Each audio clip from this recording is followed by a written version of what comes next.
نحمدہ ونصلی ونسلم علی رسولہ الکریم اما بعد فاعوذ باللہ من الشیطان الرجیم بسم اللہ الرحمن الرحیم وما لی لا اعبد الذی فطرنی والیہ ترجعون۔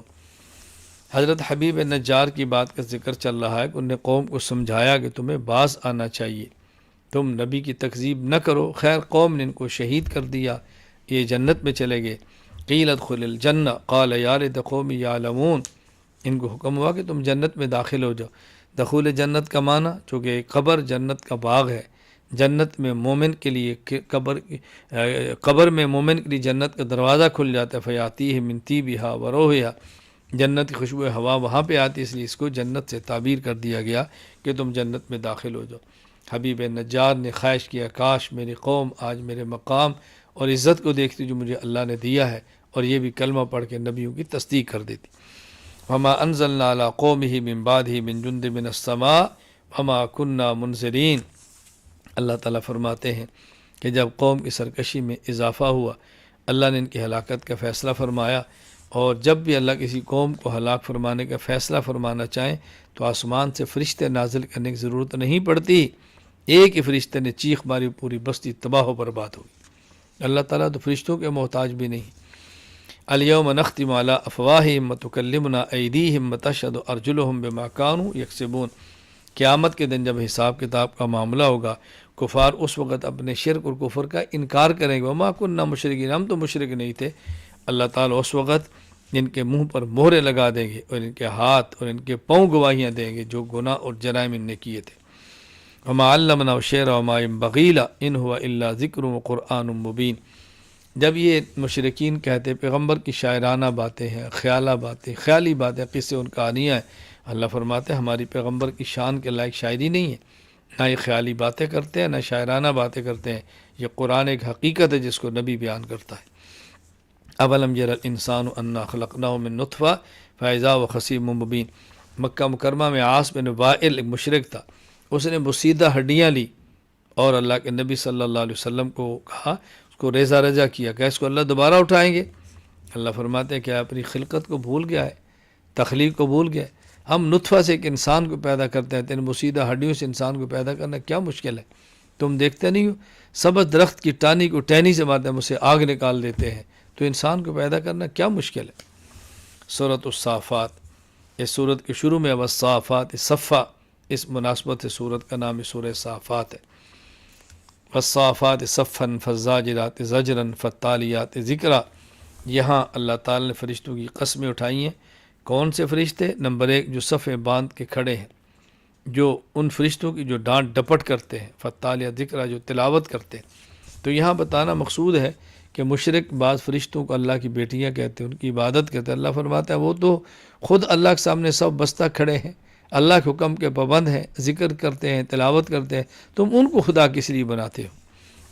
اولئک لہم رزق معلوم فواکہ وہم مکرمون۔ اہل جنت کو رزق معلوم ملے گا۔ کیا مطلب؟ یقیناً ملے گا، بتایا گیا کہ ان کو رزق ملے گا، بتا دیا گیا، یقیناً ہے۔ دنیا کی طرح نہیں کہ کل کیا ملے گا کیا نہیں ملے گا، جو دینا ہے اللہ نے پہلے سے بتا دیا ہے۔ ذالک خیر النزلا ام شجرۃ الزقوم انا جعلناها فتنۃ للظالمین۔ اور جہنمیوں کو زقوم کا درخت ملے گا، نہایت بدبودار ہوگا، کڑوا ہوگا، اور کریہ المنظر ایسا جیسے شیطان کا سر ہوتا ہے۔ اللہ تعالی ہمیں جہنم سے اور جہنم کے عذاب سے محفوظ فرمائے۔ وَلَقَدْ نَادَانَا نُوحٌ فَلَنِعْمَ الْمُجِيبُونَ۔ انبیاء علیہ السلام کا اللہ نے تذکرہ کیا، حضرت نوح علیہ السلام کا، پھر حضرت ابراہیم کا، پھر حضرت موسیٰ کا، پھر حضرت ہارون کا، پھر حضرت لوط کا، پھر حضرت یونس علیہ السلام۔ انبیاء کا اللہ نے تذکرہ فرمایا، بار بار اللہ نبیوں کا تذکرہ فرماتے ہیں۔ یا نوح علیہ السلام کا تذکرہ کیا، آگے وَإِنَّ مِن شِيَعَتِهِ إِبْرَاهِيمَ، حضرت ابراہیم علیہ السلام کا تذکرہ فرمایا۔ ان کا واقعہ کئی بار گزر چکا ہے۔ آپ کی قوم بتوں کی عبادت کرتے، آپ ان سے تنگ تھے، نصیحت کرتے، سمجھاتے، قوم نے تکالیف بھی دی، آپ ان کو برداشت کرتے رہے، بتوں کو توڑا بھی، بار بار ان کا واقعہ گزرا ہے۔ فلما بلغ معه السعی قال یا بنی، اللہ نے بیٹا اسماعیل دیا، جب یہ بڑے ہوئے جوان، حکم دیا، خواب میں دیکھا کہ ان کو ذبح کر رہا ہو۔ نبی کی خواب چونکہ وہی ہوتی ہے، بیٹے سے فرمایا بیٹا میں نے خواب میں دیکھا ہے تو میں ذبح کر دوں۔ کہا ابا جی اللہ کو حکم ہے، بسم اللہ پڑھیں۔ آنکھیں باندھی، اپنے بیٹے کے گردن پہ چھری چلا دی، جب چھوڑا سمجھا کہ ذبح ہو گیا ہے، آنکھوں سے پٹی اتاری تو دیکھا کہ دمبا ذبح ہوا ہے، بیٹا کھڑا مسکرا رہا ہے۔ اللہ نے فرمایا کہ ہمارا مقصد تمہارے بیٹے کو ذبح کرانا نہیں تھا، امتحان تھا، ابراہیم تم اس میں کامیاب ہوئے۔ وَإِنَّ يُونُسَ لَمِنَ الْمُرْسَلِينَ إِذْ أَبَقَ إِلَى الْفُلْكِ الْمَشْحُونِ۔ یونس علیہ السلام نے اپنی قوم کو بہت دعوت دی، قوم نے دعوت قبول نہیں کی۔ بالآخر یونس علیہ السلام نے اپنی قوم کو بتایا کہ تم نے توبہ نہ کی، 3 دن تک تمہارے اوپر عذاب آئے گا، یہ کہا اور اپنے اجتہاد سے تشریف لے گئے۔ دریا میں کشتی تھی، کشتی میں بیٹھ گئے۔ ادھر قوم نے گڑ گڑا کر اللہ سے دعا مانگی، توبہ کر لی، اللہ نے عذاب کو ٹال دیا۔ عذاب تو آنا تھا، جب وہ توبہ نہ کرتے، توبہ کی اور عذاب کے آنے سے پہلے کی، اللہ نے توبہ قبول فرما لی۔ ابراہیم حضرت یونس علیہ السلام کشتی میں تھے، کشتی بھنور میں پھنسی، ملا نے کہا ہماری کشتی میں کوئی بھاگا ہوا غلام ہے۔ حضرت یونس فرمانے لگے میں ہوں، کشتی سے ان کو پھینکا، مچھلی کے منہ میں گئے، مچھلی نے پیٹ میں رکھا، 40 دن تک مچھلی کے پیٹ میں رہے، لا الہ الا انت سبحانک انی کنت من الظالمین کا ورد کیا کہ اللہ کا امتحان تھا، ان کی معراج تھی، ان کے درجات کو بلند کرنا تھا۔ پھر یونس علیہ السلام کو مچھلی نے باہر نکالا، بکری کا دودھ پیتے اور کدو کی بیل کا سایہ تھا۔ اللہ پاک نے ان کو عزت عطا فرمائی، اللہ نے ترقیات عطا فرمائی۔ ہمیں بھی چاہیے کہ انبیاء علیہ السلام کی اتباع کریں۔ فاستفتہم لربک البنات ولہم البنون، اللہ فرماتے ہیں ان سے پوچھو کیسے مشرک بدبخت ہیں کہ کہتے ہیں اللہ کی بیٹیاں ہیں اور اپنے لیے بیٹے پسند کرتے ہیں، یعنی اللہ کے لیے ملائکہ کو بیٹیاں کہتے ہیں، خود بیٹی کے نام سے آر کھاتے ہیں، زندہ درگور کرتے ہیں، کیسے نالائق ہیں۔ سبحان ربک رب العزت عما یصفون وسلام علی المرسلین والحمد للہ رب العالمین۔ اللہ تعالیٰ نے مشرکین کی شرک کی تردید فرمائی اور اللہ تعالیٰ کے لیے اللہ تعالیٰ نے ان کی شرک کی تردید فرمائی، اور آخر میں 3 باتیں کیا، سبحان ربک رب العزہ، ایک تو اللہ پاک ہے، عزت والا ہے، مشرکین کی جو بیہودہ گفتگو اللہ سے پاک ہے، وسلام علی المرسلین، اور انبیاء پر اللہ نے خود سلام بھیجا ہے، یہ نہ قبول کریں مشرک، ہم سلامتی بھیجتے ہیں۔ الحمد للہ رب العالمین، پھر اللہ تعالیٰ نے توحید کو بیان فرمایا کہ اللہ توحید کو پسند کرتے ہیں اور حمد سب اللہ ہی کے لیے ہے۔ سورہ صاد والقرآن ذی ذکر بل الذین کفروا فی عزت و شقاق، چونکہ صاد لفظ جو حروف مقطعات میں سے اس کا ذکر کیا، اسی مناسبت سے سورت کا نام سورہ صاد ہے۔ اجعل الآلہۃ الہ واحدہ ان ھذا لشیء عجیب، جناب ابو طالب نبی کریم صلی اللہ علیہ وسلم کے ساتھ رشتہ داری کا حق نبھاتے تھے، آخری عمر میں مشرکین ان کے پاس اور کہا اپنے بھتیجے محمد سے کو ہمارے بتوں کو برا بلا نہ کہیں۔ اللہ اکبر۔ نبی کریم صلی اللہ علیہ وسلم نے نبی کریم صلی اللہ علیہ وسلم کو ابو طالب نے کہا کہ دیکھو یہ تمہیں یہ بات کہہ رہے ہیں کہ تم ان کو برا بلا نہ کہو۔ حضور اکرم فرمانے لگے صلی اللہ علیہ وسلم کہ تمہیں میں ایک ایسی بات بتاتا ہوں، کلمہ دیتا ہوں، اگر تم اس کو پڑھ لو نا تو عرب و عجم کہ تم مالک بن جاؤ۔ ہم نے کہا کیا؟ آپ نے فرمایا لا الہ الا اللہ محمد رسول اللہ، کلمہ توحید پڑھو۔ تو وہ لوگ کہنے لگے کہ عجیب بات ہے، اجعل الآلہۃ الہ واحد، ہم سارے خدا چھوڑ کر ایک خدا مانے، کیسی بات کرتے ہو؟ تو یہ بات ماننے کے لیے تیار نہیں ہوئے۔ جنہوں نے مانا وہ عرب و عجم کے بادشاہ بنے، جن نے نہیں مانا وہ خسر دنیا والآخرہ ہوگی۔ وَهَلْ أَتَاكَ نَبَأُ الْخَصْمِ إِذْ تَصَوَّرَ الْمِحْرَابَ، حضرت داؤد علیہ السلام کو اللہ نے ایک ابتلا اور آزمائش میں رکھا۔ حضرت داؤد علیہ السلام کے بارے میں بہت ساری روایات من گڑت ہیں جو یہود و نصارہ کی وجہ کی ہوئی ہیں۔ ایک روایت آپ کے بارے میں ہے کہ آپ کے دور میں اگر کوئی شخص کسی کی بیوی سے نکاح کرنا چاہتا تو اسے کہہ دیتا کہ تو اس کو طلاق دے، میں نکاح کرتا ہوں، اگر دے دیتا نکاح کرتا۔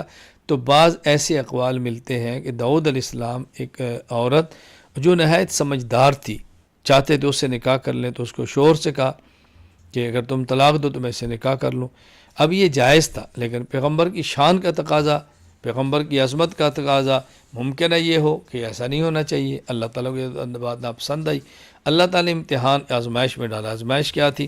آپ خلوت گاہ میں عبادت کر رہے تھے تو 2 آدمی نے آگے اچانک مسئلہ پوچھا کہ جی اس کے پاس 99 ہیں، جس کے پاس 99 دمبی ہیں، میرے پاس ایک ہے، یہ کہتا ہے ایک بھی مجھے دے دو۔ حضرت داؤد علیہ السلام فرمان لگے کہ بہت ظلم کر رہا ہے، تیری دمبی کیوں تجھ سے لیتا ہے؟ پھر فوراً آپ کو خیال آیا کہ لگتا ہے اللہ نے میری آزمائش کے لیے ان کو بھیجا ہے۔ وہ کیا آزمائش تھی کچھ اور بھی ہے. یہ وہ روایات ہیں جو اس قدر نہیں کہ جس پر اعتماد کر کے پیغمبر کے بارے میں کوئی بات کی جا سکے، لیکن یہ اس دور میں جائز بھی تھا، کوئی ناجائز نہیں تھا. بعض چیزیں ایسی ہیں جو جائز ہوتی ہیں لیکن کسی بڑے آدمی کی شان کا تقاضا ہوتا ہے اس جائز کو بھی چھوڑ دے. تو حضرت داؤد علیہ السلام کے لیے جائز بھی تھا، تو ان کی عظمت کا تقاضا تھا کہ آپ اس جائز کو بھی نہ کریں. جس طرح ہمارے معاشرے میں بہت سارے کام جائز ہوتے ہیں لیکن لوگ کہتے ہیں بھائی تو اتنا بڑا ہے تو اس چھوٹی سی چیز کو بھی چھوڑ دے. وَوَهَبْنَا لِدَاوُودَ سُلَيْمَانَ نِعْمَ الْعَبْدُ إِنَّهُ أَوَّابٌ. حضرت داؤد کو اللہ نے بیٹا سلیمان دیا، بہترین آدمی تھے. اللہ نے ان کو خوب گھوڑے دیے، حکومت دی، جنات پہ حکومت دی، اور عجیب ایسی بادشاہت دی کہ اس کے بعد کسی کو ایسی بادشاہت نہیں ملی. حضرت سلیمان علیہ السلام کو یہ انہی چیزوں کا ذکر ہے. وَاذْكُرْ عَبْدَنَا ایوب. حضرت ایوب علیہ السلام اللہ کے نبی تھے، ان کے اوپر تکلیف آئی، تنہا بیوی ان کے ساتھ رہ گئی، اور بہت مشکل میں انہوں نے حضرت داؤد علیہ السلام کا، حضرت ایوب علیہ السلام کا ساتھ دیا ہے. ایک بار ایک شیطان کسی حکیم کے روپ کے اندر آیا تو کہا میں علاج کرتا ہوں، ہاں جب ٹھیک ہو جائے تو یہ کہنا کہ اس طبیب نے اس کو ٹھیک کیا. حضرت ایوب علیہ السلام کی بیوی فوراً ان کے پاس کی کہ مجھے ایک شخص ہے وہ یہ کہہ رہا ہے. حضرت ایوب بہت غصے فرمایا تو شیطان ہے، لعین ہے، ہمارا دشمن ہے، تو کیسی بات کہہ رہی ہے؟ اور یہ فرمایا میں ٹھیک ہو گیا تو قسم اٹھائی میں تجھے 100 لکڑیاں ماروں گا، 100 ماروں گا. اب صحت یاب ہو گئے، اب قسم پوری کرتے ہیں. تو بیوی نے ساتھ بہت دیا تھا، بہت خدمت کی تھی، مارنے کو دل نہیں کرتا. نہیں مارتے تو قسم پوری نہیں ہوگی. تو اللہ کی طرف سے حکم تھا کہ آپ 100 لکڑیاں چھوٹی چھوٹی لے کر گٹھا بنا رہے ہو، گٹھا اکٹھا مار دیں، قسم بھی پوری ہو جائے گی. میں نے وہ جگہ بھی دیکھی ہے جہاں ایوب علیہ السلام نے بیماری کے ایام کاٹے ہیں. وہ چشمہ بھی دیکھا ہے کہ جہاں سے آپ نے پانی لیا اور آپ کو شفا ملی اور آپ نے غسل فرمایا. سورۃ الزمر. زمر کہتے ہیں گروہ کو. اس سورت کے آخر میں 2 گروہوں کا ذکر ہے، لفظ زمر، اس لیے سورت کا نام اس سورہ زمر رکھ دیا گیا. مَا نَعْبُدُهُمْ إِلَّا لِيُقَرِّبُونَا إِلَى اللَّهِ زُلْفَىٰ. مشرکین کہتے ہیں خالق تو اللہ ہے لیکن کچھ اختیارات اللہ نے بعد میں بتوں کو دے دیے ہیں، فلاں فلاں کو ہم ان کو خوش کرتے ہیں تاکہ ان کی خوشی سے اللہ خوش ہو جائے. تو ہمارا مقصود ان کی عبادت نہیں بلکہ ان سے اللہ کا قرب حاصل کرنا مقصود ہے. تو اللہ تعالیٰ نے بات سمجھائی ہے یہ شرک کی باتیں نہ کرو، اللہ کی ذات کے علاوہ کسی کے سامنے جھکنا یہ قطعاً تمہارے لیے جائز نہیں. افمن شرح اللہ صدرہ للاسلام فهو علی نور من ربی.